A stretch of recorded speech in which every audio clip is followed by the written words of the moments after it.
Robert Snow is a commander for the Indianapolis Police Department, a good cop with a wife and 2 children, living an ordinary life.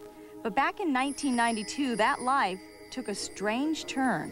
I went to a hypnotist on a dare, a psychologist, and was basically, she attempted to hypnotize me, take me back to a past life. I didn't think it was possible. I thought I was much too strong-willed to be hypnotized, and I certainly didn't think I'd be taking a past life, because at that time I didn't believe these sort of things existed.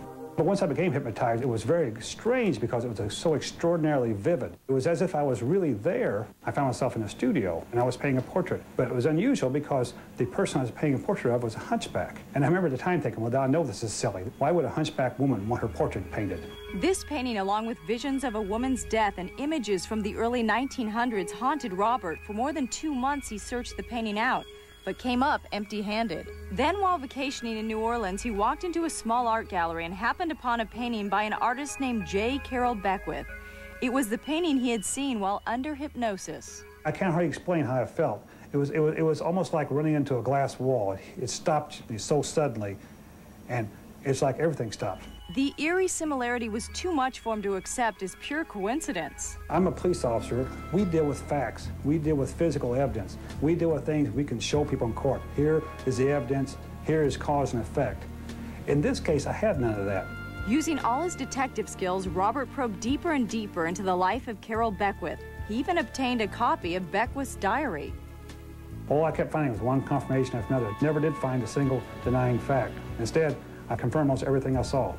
Robert's wife, Melanie, tried to keep him from disclosing his connection to Carroll Beckwith for fear that people might think he's crazy and worried it could ruin his career.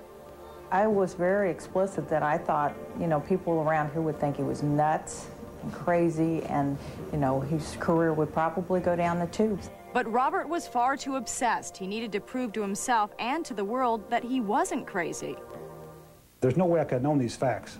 There's no way I could have known his mother died of a blood clot, that he died in 1917, that he was a portrait painter who didn't like painting portraits. Robert even found Beckwith's grave. After piecing together the puzzle, Robert put it all together in a book, Looking for Carroll Beckwith. It chronicles his interesting journey. A journey you may or may not believe.